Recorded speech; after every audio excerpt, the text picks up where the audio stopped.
This is a great day. It's a wonderful day. It is so because it's a day that we celebrate the birth of our Lord Jesus Christ, and we also remember the sacrifice that would follow subsequently. But the reason why Jesus was born was actually so that he could make the sacrifice at Easter much later, 33 years exactly later. So I wish you a Merry Christmas, and I hope you went to church, because I did, and I'm just coming out straight from church and straight into the studio now. I was tempted to say, well, today is Christmas, and even though it's Wednesday, maybe we shouldn't go on air. Maybe everybody has traveled. Maybe people won't tune in. But I owe myself that responsibility, and I owe you that responsibility, at least when I'm actually in Port Harcourt, in River State, on ground. Unless I am incapacitated, I should actually be able to come into the studio. So I am in the studio. I've not started cooking my jollof rice yet. I will when I leave the studio and go back home, but the ingredients are ready. Anyways, have a very, very wonderful Christmas. Now, today is the 25th, and today is Wednesday. Everybody is enjoying themselves, I hope. But there are still issues to look at, and there are still issues to discuss. Now, a lot has happened since the last time we were on air. One of those things was the ongoing discourse about the situation of the abuse of human rights in Nigeria as a whole, the fact that court orders are not obeyed, what had happened previously to Sowore. And also the fact that, his own case, actually not Sowore, the former NSA during Jonathan's time after Azazi, the Dasuki, that has been in jail for 4 years, and so many other people that the court had given bail, that for some reason or the other, the court's judgment was disobeyed. The court order was disobeyed by the DSS and the system, where the court seemed not to be able to do anything about the fact that its orders are so blatantly disobeyed. So these are the things that Nigerians have been grappling with, along with so many other things. I mean, last week it was the issue of the corruption within the NDDC, since the NDDC was set up, and of course the damaging effect of such on the people of the Niger Delta, and the people who really the NDDC is meant to address their issues in the capacity of the funding that is made available. Just because a budget is said to be hypothetically 10 billion, if you don't get 10 billion, just because the budget says 10 billion, and if you don't get 10 billion, it means you have not gotten 10 billion. So we were discussing the issue of the NDDC, and of course yesterday or so I saw Dr. Joy Yowika talking about a particular road. She was actually standing on the road, and that the contract was given to, I think she said the contract was given to I don't know, a technical, anyway, a company that really seemed not to have the competence to do that road. and she had the papers in her hands, and she was telling the world, she was telling Nigeria, she was telling Niger Delta people that even though this the contract had been given a certificate of having accomplished 25% of the work, that was clearly a lie, because it was she was standing on that road, and the road had not been 25% completed. So this is the type of corruption that has gone on in the NDDC in the past 20 years. And as we were saying last week, it's a connivance between our people in NDDC, the silence of we, the Niger Delta people, to either not want to know what is going on in places like the NDDC, and when people like me do raise an issue, we are considered troublemakers. Well, if I raise an issue like this, sometimes people tell me that, am I the only one that is seeing? Why am I the only one that is talking? Whatever. But the fact remains that these are the issues that the Niger Delta people have had to grapple with. They may or may not know it. So that's on the NDDC. We're not throwing it away. It is still ongoing. And also the fact that, if you recall, 2-3 weeks ago, when we first started discussing the NDDC on this program, and when the argument was on that the Senate was insisting that the 16-man board be set up while the president was away, and that the 3-man committee that was set up by Akpabio should be discarded or disregarded or removed. And it became clear to me that we needed to tell the president that he had to make up his mind which one was staying and which one was going. And I hope that the president did actually hear that. Now, having said that, we now found ourselves in a situation where the Sowore issue, an issue of human rights and an issue of disobedience of the federal government to anything to do with what the court says, which is the legal way of running a country.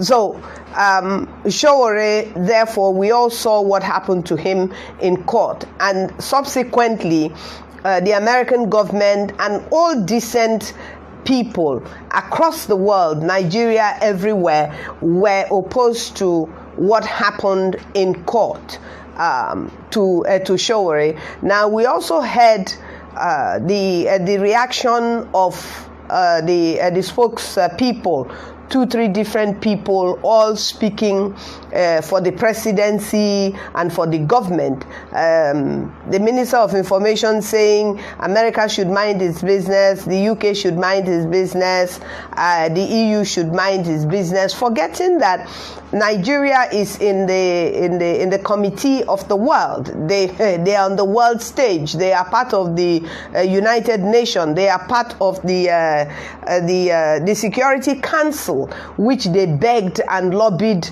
to be there. And so when you go that far and you claim that you have a lot of respect in the international community, and you behave in a way that the very international committee that you say respects you disapproves of, you can't have your cake and eat it. You can't say that they should mind their business, and then on the other hand, accord you respect and regard. So when all of this was raging, the 14-day ultimatum that was given by civil society came to pass, I think on Monday or or Tuesday, when Deji and Jaye Gaskia and so many other people, and quite honestly, amongst some of these people, there are people that originally were also sympathetic or in support of the coming in of Buhari in 2015 and the removal of Jonathan in 2015. So when people like that also begin to say that the system that they help to bring in is actually wrong or not doing the right thing, I think that as painful as that would be, because it's like saying, well, you brought us here, but as painful as that reality is, they are stepping up and taking responsibility. And so when Deji was attacked, I mean, it was really horrifying, because when Deji's group were protesting in front of the Human Rights Commission, the police were there. And now they were exercising their basic rights. And the people who were against them were also, rightly or wrongly, they were also exercising their own rights by saying Sowore should be prosecuted. I don't think that anybody is saying that if the government has something against Sowore, that they should not attempt to prove it. That's not what anybody is saying. But you must do it within the space of the law and what the law allows for in a democratic Nigeria.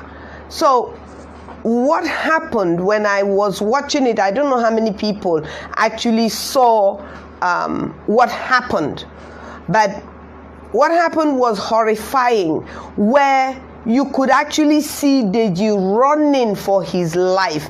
He wasn't running because he's a coward. No, he was not a coward. He's not a coward. He was running so that he will stay alive. And that's horrifying, because the people pursuing Deji and stopping the other people from exercising their rights, you cannot tell me that those people what they were doing was right, to the extent that there was a big lump of like a stick, a huge stick that one of the young men was carrying, and it's like the mace. It's like the size of the mace that was carried in the State Assembly in Rivers State some years ago. And I hate to think what would have happened to Deji if they had actually caught him and pinned him down and were able to hit him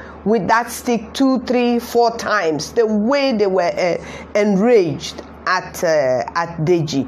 But I hear that Deji was wounded and that he's actually flown out. He has actually been flown out of the country. I wish him well.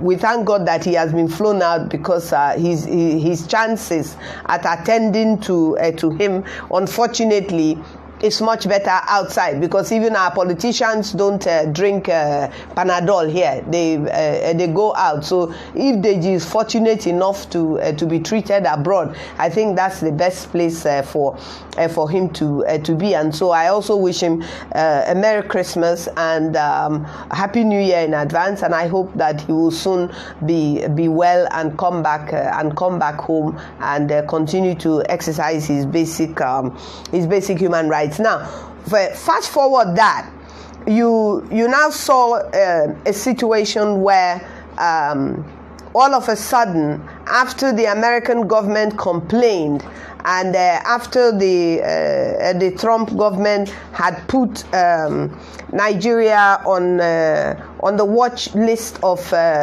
religious intolerance, that all of a sudden the issue have been addressed to the point that Sowore has been released. The former NSA Dasuki has also been released after being held against all known laws, legal laws in Nigeria. So that has happened, but we must not forget that there are many. The amnesty also says that there are many others that are still being held, what we would term illegally, because if a court order like the head of the other, the attention of the people of Rivers State to the fact that if we look back briefly at our history, how we came to be Rivers State. Before independence, what is today known as Rivers State was part of the now defunct Eastern region. When they had divisions and things like that, and I came to meet that as a little girl. So I knew and grew up and was born to a country that was then a colonial country, that is, i.e. Nigeria. After amalgamation, Nigeria was a colony under the British Empire and gained independence at 1960. So if you were born before the 1st of October,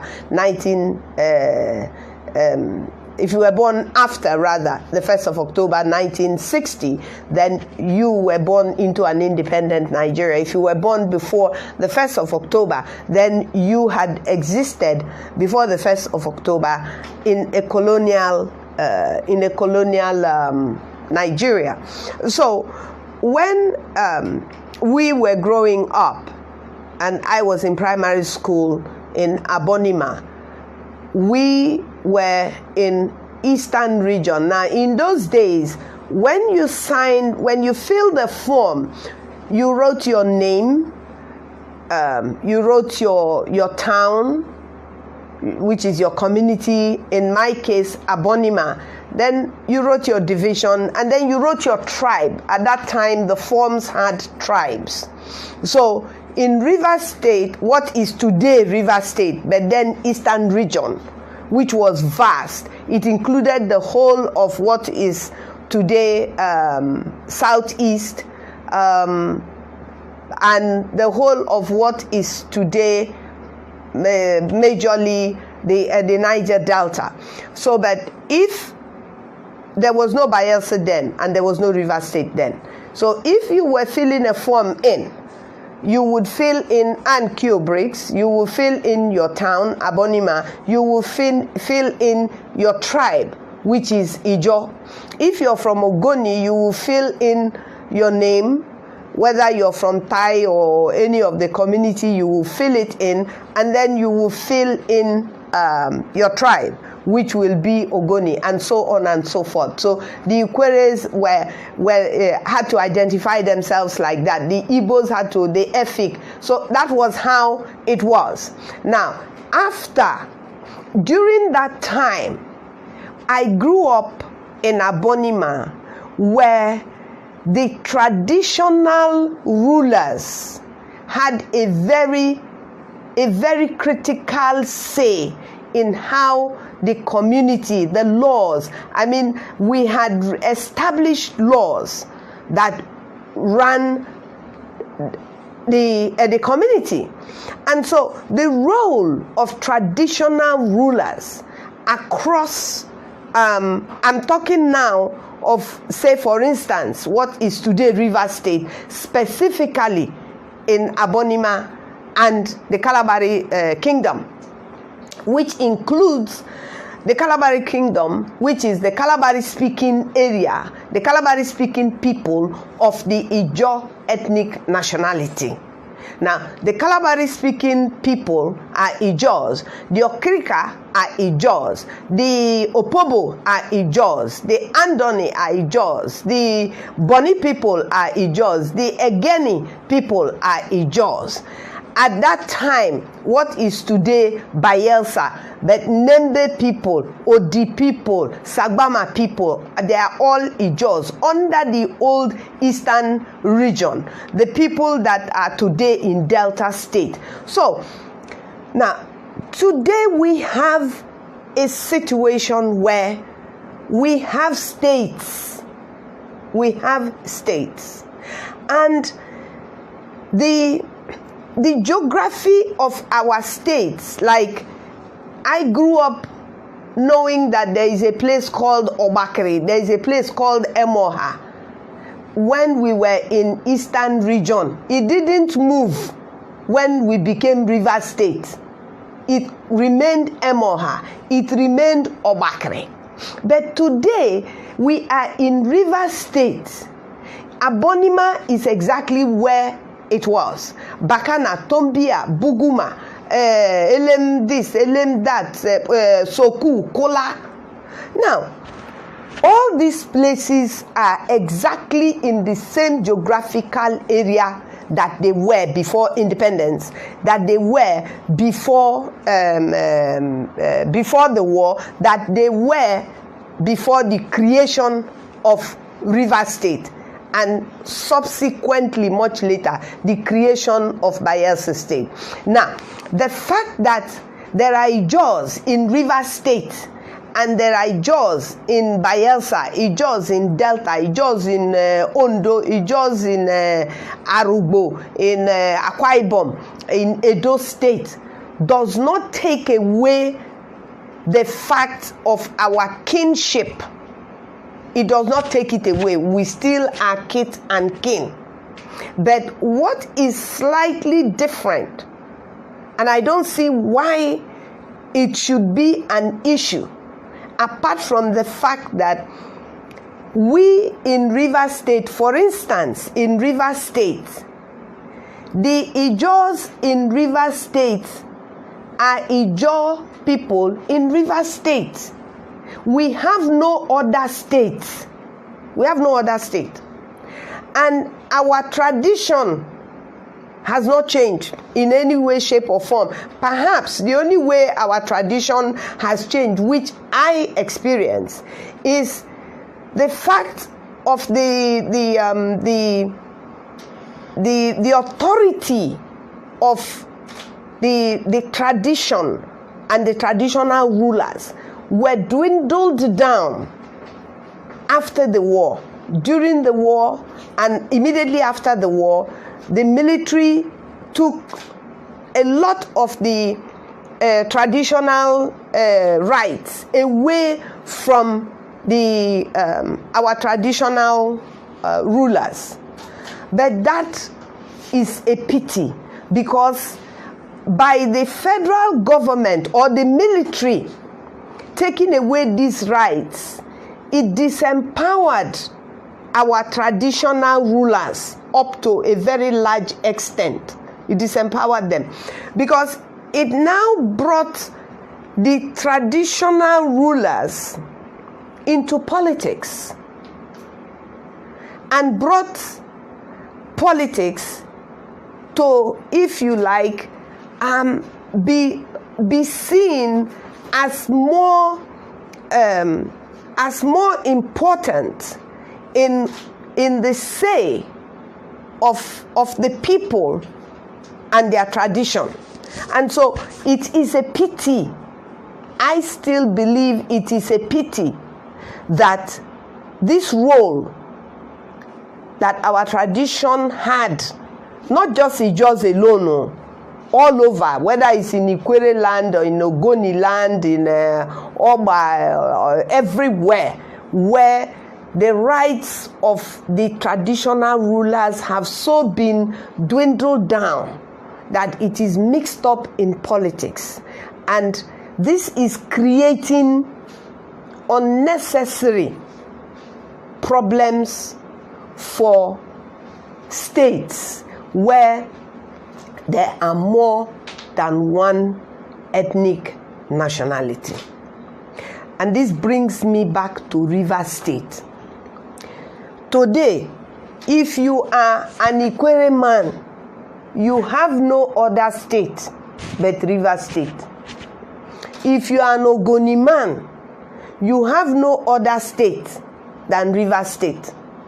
If you are either Okrika Ijo, Opobo Ijo, Boni Ijo, Kalabari Ijo, whatever Ijo you are, Ndoki, Ndone, all of these Ijos, whatever is the issue, we have no, Rivers Ijo people have no other state but Rivers State. Our political space is in Rivers State. We have kith and kin in Delta, in Akwa Ibom, in Edo, in Bayelsa. Nobody is disputing that. And nobody can dispute that. But our political space and our political life and our political rights is here in Rivers State. And that must be very important to us here in Rivers State.